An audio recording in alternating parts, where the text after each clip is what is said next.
À Dieu. Vous savez que je me réjouis toujours quand je viens à Givors. Là, je suis allé le mois dernier à Vienne, je suis allé aussi à Saint-Chamond. Puis je vais, j'ai réorienté, si vous voulez, mon ministère. Je ne suis pas pasteur d'église, mais je visite les églises. J'ai des invitations aussi à Paris. Et je bénis le Seigneur parce que dès le départ, c'est ce qui m'avait mis à cœur. Mais il fallait passer par le chemin de l'église d'abord. Je me réjouis de voir le peuple de Dieu. Parce que c'est ça l'église. C'est le peuple de Dieu. Alors, on peut rentrer dans des détails, l'Église, tous ces détails, sortir d'eux, etc. Mais nous sommes des hommes, des femmes qui aimons le Seigneur, qui avons vécu une vraie expérience avec lui. Nous étions ses ennemis, il nous a réconciliés avec lui. Et donc maintenant, nous sommes ses enfants. Bien plus que simplement ses sujets, ses serviteurs, ses enfants. Et ce n'est pas peu de choses. Je profite pour saluer les personnes qui sont nouvelles. Je vois qu'il y a eu un renouvellement de l'Église, c'est bien.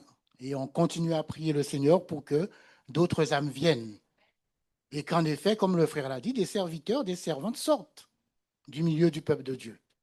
Et que cette assemblée puisse devenir une église réputée dans la région. Voilà. Voilà. Que Dieu soit béni.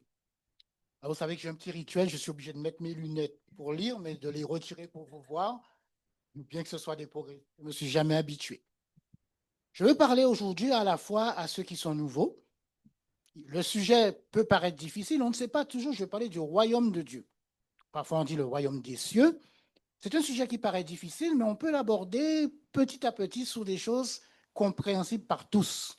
Mais avant cela, je voudrais répondre à une question qu'on me pose, et je ne sais pas pourquoi, mais j'avais cette pensée dans le cœur. Tout à l'heure, on a chanté un chant qui dit « Je ne comprendrai jamais pourquoi tu m'aimes ».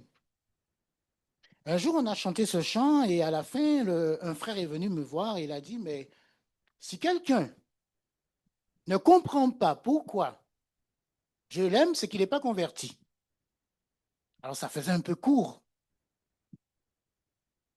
Et je lui ai cité ce verset, si vous voulez vous l'afficher, sinon c'est Romains 11, 33 à 36.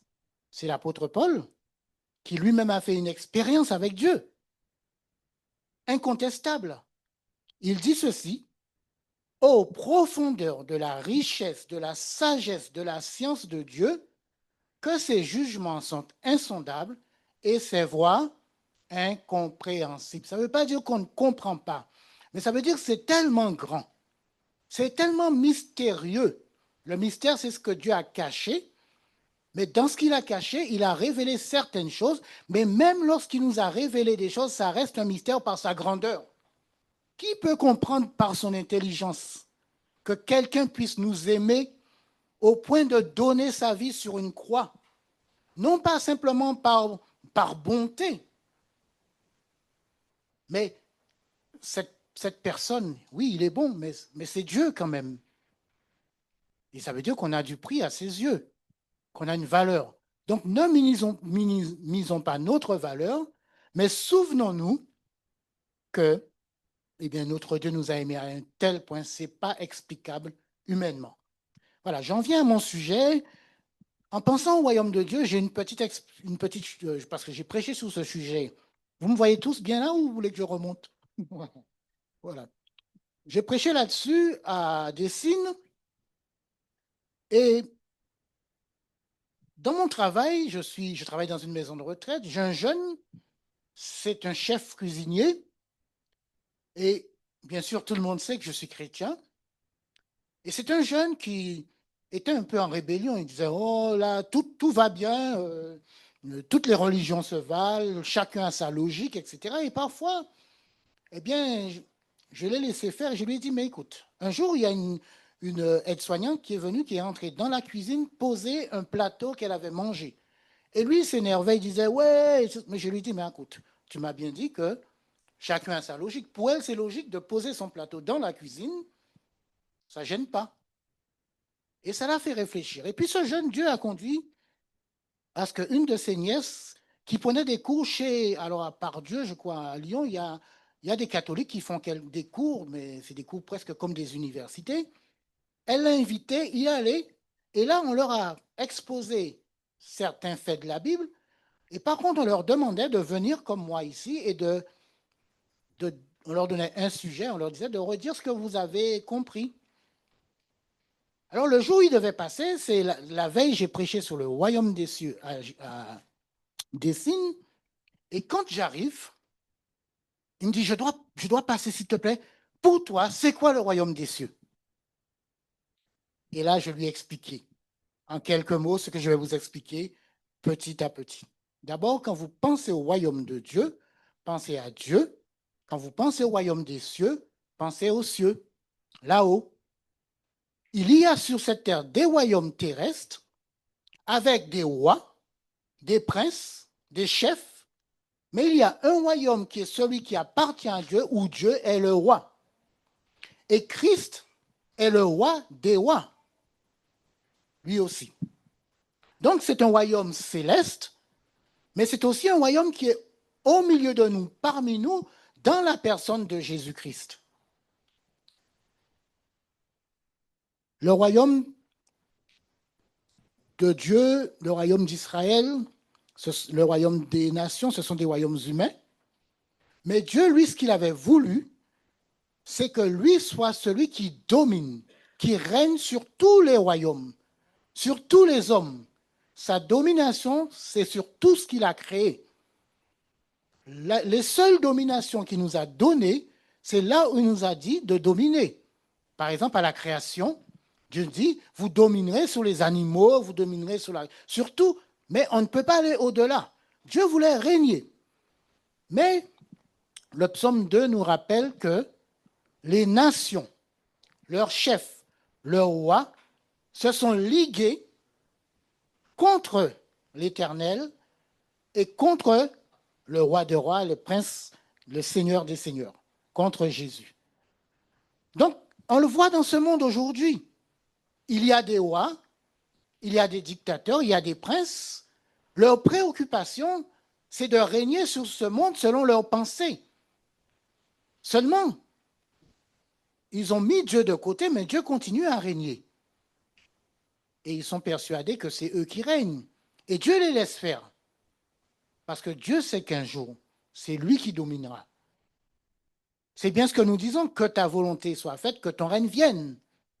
Alors justement, l'Église du Seigneur, c'est peut-être là aussi où on voit et où on doit voir régner Dieu. Nous aspirons à ça simplement déjà parce que nous voulons qu'il règne dans nos cœurs. Mais aussi quand nous regardons au dehors, rien n'est stable, tout est bouleversé et c'est dans l'Église que nous pouvons trouver cette paix, cette joie, que nous pouvons trouver ce bonheur de servir et notre place en tant que serviteurs. Nous sommes serviteurs, mais nous sommes des serviteurs et des servantes aimés de Dieu. Pas comme dans les royaumes de ce monde, où il y a une série de serviteurs, mais ils ne sont pas forcément aimés. Parce que dès qu'on fait quelque chose, vous avez vu en Russie par exemple, eh bien même des gens qui étaient au service du président, lorsqu'ils ont dévié, ils ont été tués. Notre Dieu n'est pas comme ça. Il est un Dieu, mais il est aussi qui règne, mais aussi qui nous aime. Et on l'a dit suffisamment ce matin, jusqu'à venir donner sa vie pour nous. Alors j'ai choisi de voir au travers l'évangile de Matthieu cette notion de royaume, de règne. Dieu avait choisi à un moment le royaume d'Israël pour régner sur lui et pour faire connaître aux autres nations ses lois, ses commandements. Mais quelque part, eh bien, ils ont failli et finalement, ils se sont plutôt occupés, et par l'enseignement même des Juifs, c'est souvent le royaume d'Israël qui est mis en avant. Et même les disciples, à un certain moment, qui étaient avec Jésus, à un moment, ils avaient cette curiosité.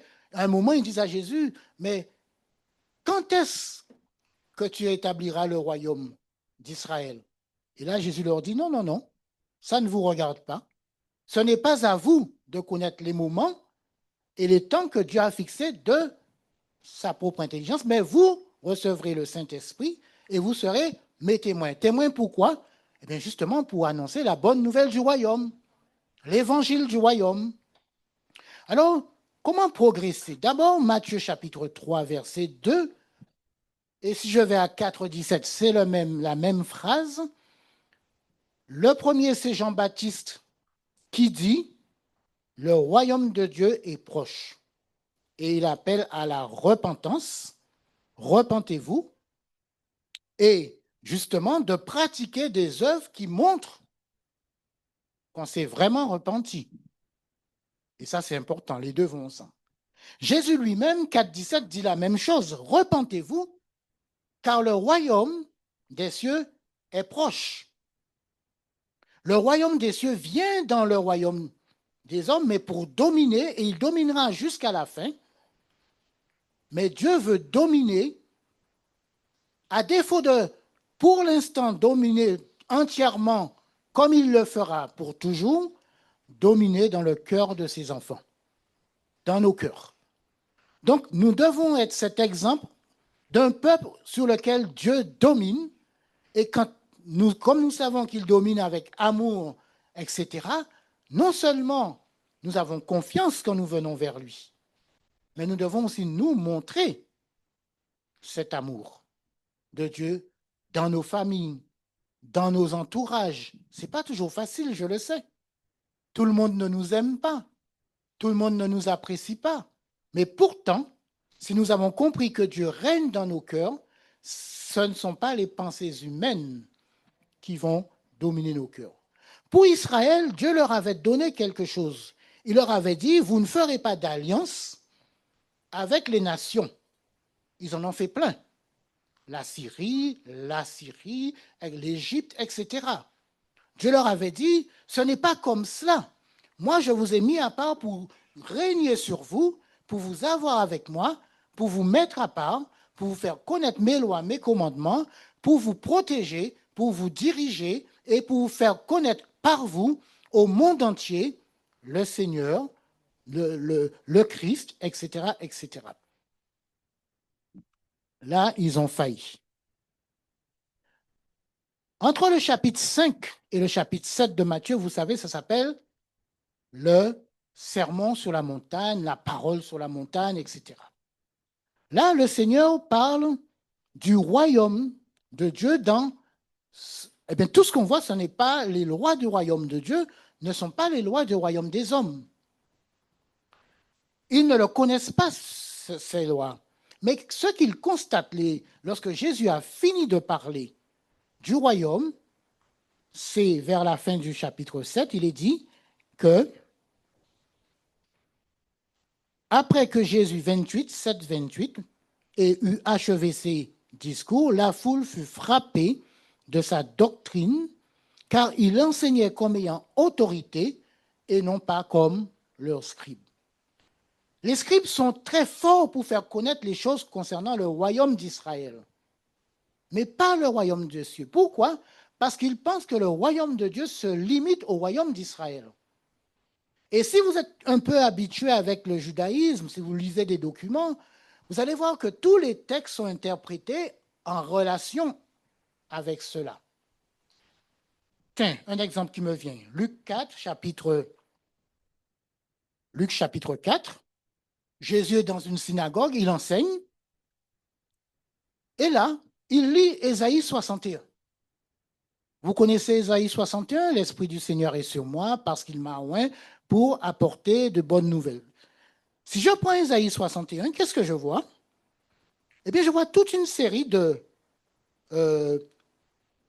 paroles qui intéressent les Juifs et par contre, les autres, ils n'ont pas cette interprétation. Ésaïe 61. Lorsqu'il lit, par exemple, il m'a envoyé pour guérir ceux qui ont le cœur brisé, pour proclamer aux captifs la liberté. Ça, c'est les Juifs même qui le disent dans des documents. Je ne sais pas si vous êtes habitués, mais il y a plein de documents dans le judaïsme que j'en ai, je lis. Eh bien, ils pensent d'abord aux captifs d'Israël, les affligés. Un jour de vengeance de notre Dieu. Ils ne pensent pas à Jésus, là. Ils ne pensent pas à la prophétie. Ils pensent que c'est un jour de vengeance contre leurs ennemis. Et en particulier aujourd'hui, vous savez. Ils lisent encore, ils rebâtiront, je prends quelques extraits, sur d'anciennes ruines. Ils relèveront d'anciennes décombres, ils renouvelleront des villes ravagées, dévastées depuis longtemps, etc. Et tout ce qui vient, ça fait référence au rétablissement du royaume d'Israël.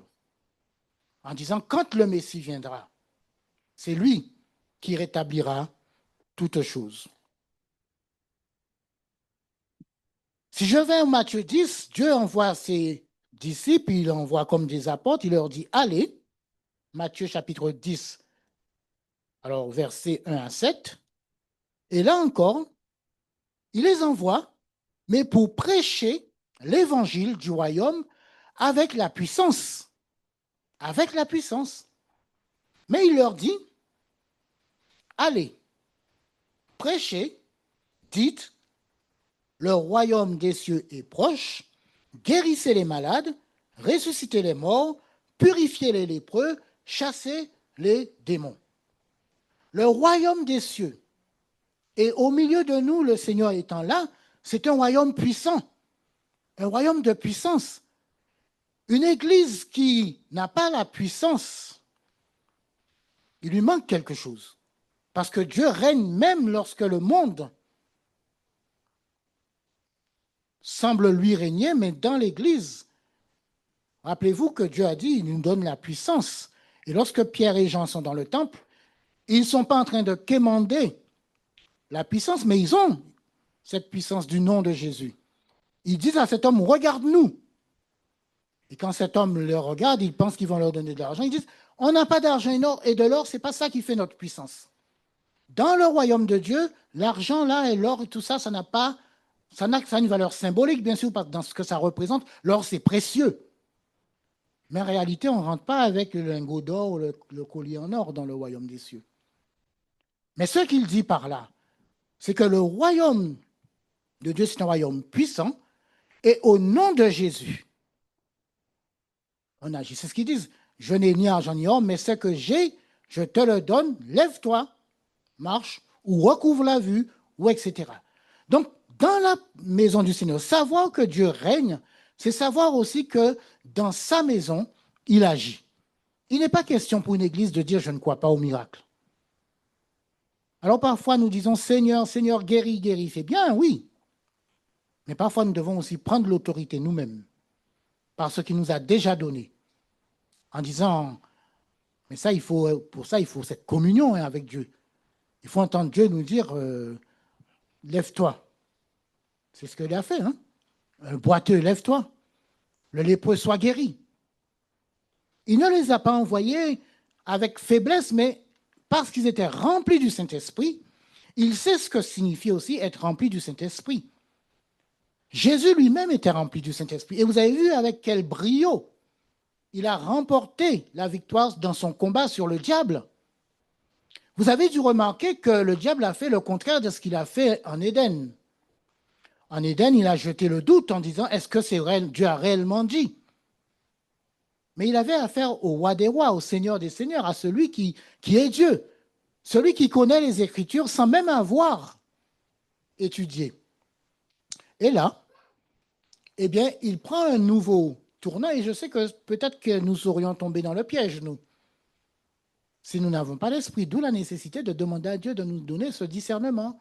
Parce que vous connaissez les 3 derniers, je l'ai dit, je dis les 3 derniers parce que quand même, 40 jours et 40 nuits de tentation, il y a dû avoir beaucoup de choses. Mais il est dit, après ces jours, eh bien, le diable tente sur la grandeur et surtout sur la parole. Il est écrit. D'un coup, il sait ce qu'il est écrit. Et Jésus ne tombe pas dans le piège parce que Jésus est Dieu, mais nous ne tombons pas dans le piège non plus parce que le Saint-Esprit nous donne le discernement. Ça ne doit pas manquer dans l'Église. L'apôtre Paul exprime en disant, nous avons la connaissance. C'est Romains chapitre 15, versets 14 à 16, il dit, vous avez la connaissance. Et je sais qu'à Givoire, vous l'avez parce que vous avez eu des enseignements. Je sais aussi que certaines personnes ont une connaissance forte de la parole.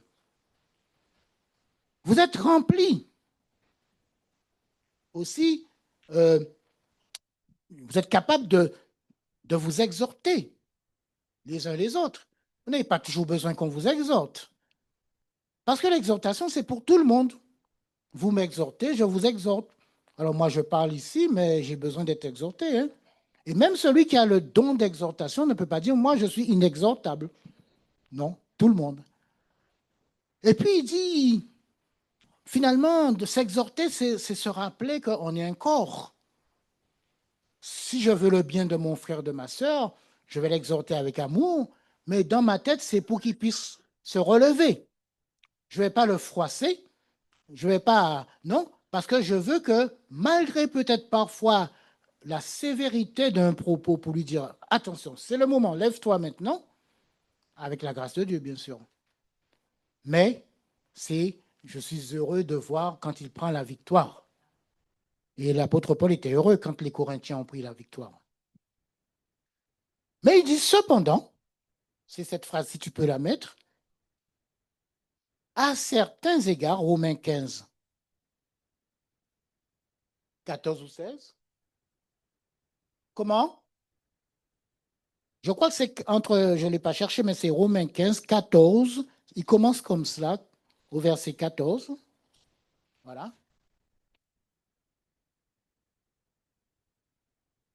Voilà. Après, c'est le suivant, le 15 alors.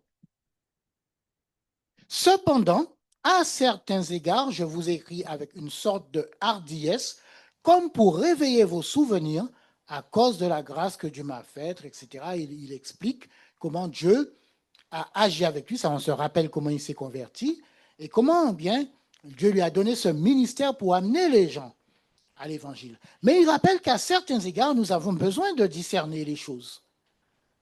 Et vous savez que nous avons des sujets parfois de discernement. Le jeûne, comment jeûner? Parfois, on peut l'avoir fait. J'ai connu une sœur dans une autre assemblée il y a longtemps. Elle a détruit sa vie, elle a fait une maladie qui l'a tuée parce qu'elle ne comprenait pas qu'à certains égards, eh bien, il fallait mettre un petit peu, baisser un peu les pieds parce que c'est, voilà, quand on a une idée en tête, parfois ça nous mène loin. Et ce dit seulement, le diable vient, mais Jésus lui dit, non, on n'adorera que Dieu seul. Pourquoi il devrait accepter les royaumes de ce monde quand il est le roi de tous les royaumes? Il n'en a pas besoin. Il est le roi de tous les royaumes. Les royaumes des hommes sont sous ses pieds. C'est simple. Alors, c'est pas son père lui a tout donné. Tu m'as tout donné. Son père est en lui, il est dans le père, etc., etc. Il n'a besoin de rien du diable. Ensuite, Matthieu 13 au verset 33. Alors ça, c'est une petite exhortation sur, c'est pas bien grave ce que nous disons parfois, c'est une parabole, Jésus dit, une femme qui a mis une mesure de levain dans de la pâte. Alors parfois nous disons, le levain, c'est le symbole du péché. C'est une exagération. On devrait plutôt dire, c'est un des symboles que nous utilisons pourquoi? Pour le péché. Parce qu'il y a des aspects négatifs dans le levain, en tout cas, mais le levain en lui-même, c'est un principe. Un peu de levain fait lever de la pâte. Si c'est du bon levain, c'est bon, une femme qui fait du gâteau, si elle veut faire une galette plate, elle ne met pas de levain. Si elle veut faire un gâteau levé, elle met du levain. Il n'est ni bon ni mauvais en soi, mais il peut avoir des mauvaises utilisations. Et notamment, Jésus utilise pour parler du levain des pharisiens, qui est l'hypocrisie. Il parle du levain d'Hérode, qui est l'incrédulité. Mais ici, par exemple, il est question du royaume de Dieu. C'est le principe qu'il met que le royaume de Dieu commence tout petit comme ça, mais grandit, grandit, grandit, dans les cœurs, dans les vies, et jusqu'à finalement être celui qui va régner éternellement. Vous comprenez cela? Ensuite, 13,50. C'est bien parce que là, c'est pour l'évangile. Je rappelle, et notamment aux Juifs, que ce que Dieu avait prévu, l'apôtre Paul l'apôtre Jacques, l'apôtre Pierre, il nous rappelle que Dieu a d'abord jeté sur les nations le regard pour se prendre un peuple, le peuple d'Israël. Et c'est par lui qu'il voulait que les hommes connaissent le Christ, le Sauveur. Mais ils ne l'ont pas fait, donc Dieu a choisi. Il s'est tourné, hein, c'est ce que l'apôtre Paul dit en Acte 13. Mais il rappelle que si les Juifs, et notamment leurs chefs, les scribes, les pharisiens, ils avaient compris ce que Dieu cherchait, notamment au travers de la loi, au travers des commandements, au travers des ordonnances. J'ai prêché dernièrement sur le fait que Dieu a donné des ordonnances, des choses ordonnées, des lois, des commandements, mais ce n'était pas de la liturgie, ce n'est pas du rituel. Ça avait un sens. Et Dieu a toujours permis, depuis le départ, que le sens des ordonnances soit compris. Vous voyez, par exemple, l'usage qui consiste en ce qu'on appelle le seder. Le seder, c'est le repas que l'on prend le premier jour de Pâques, donc le 14 au soir, entre les deux soirs, avec du pain sans levain, etc. On mange la Pâque ici. Ce mot même veut dire ordre. Et tous les commandements que Dieu a donnés, les ordonnances, c'est fait comme ça. On ne pouvait pas interchanger. Un holocauste, c'est un holocauste. Dieu dit exactement, pour la Pâque, il dit, tu le feras le 14e jour, le premier jour, tu feras ça. C'est très cadré, mais c'était pour amener à un ordre des choses qui nous ramenait à ceci. La loi et les prophètes parlent de Christ, ils rendent témoignage de Christ. Et tous les symboles étaient là pour nous amener vers Christ. Alors, en Matthieu 13, vous connaissez, c'est la parabole, il y a 7 paraboles qui parlent de ce royaume de Dieu. Et celui dont je vous parle, c'est la femme que je viens de dire qui a mis un peu de levain dans la pâte. Et ensuite, au verset 50, il est écrit que tout scribe instruit des choses qui concernent le royaume de Dieu sera comme Matthieu 13, 50. Hein. On n'a pas les mêmes choses, ce que je vois, c'est pas ça. Alors, je vais regarder Matthieu 13.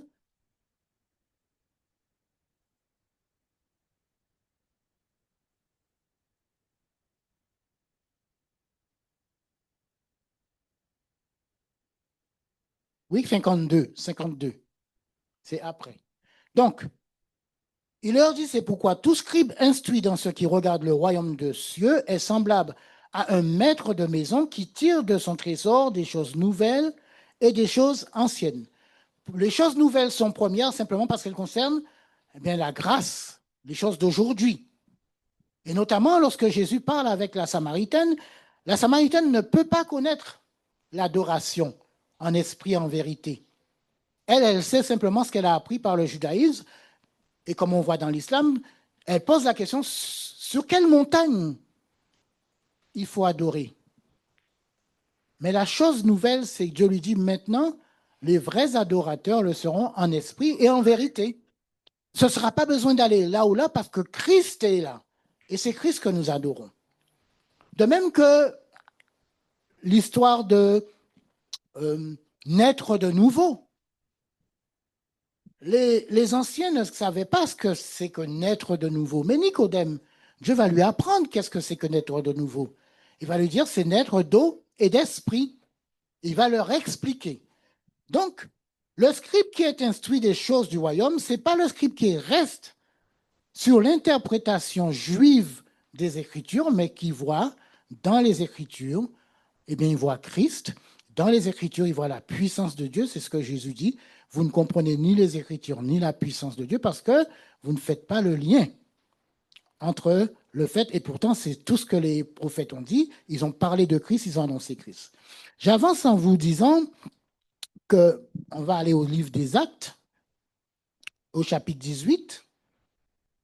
Alors, j'ai déjà cité Acte 1,6 où les disciples disent à Jésus, quand est-ce que tu rétabliras le royaume des cieux? Et Jésus leur dit, ce n'est pas à vous. Moi, je vous envoie prêcher l'évangile, afin que les gens entrent dans ce royaume par la foi.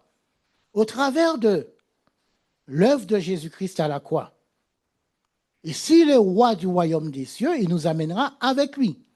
Mais déjà sur cette terre, nous sommes dans son royaume. Déjà maintenant. Nous n'avons pas les pensées du monde.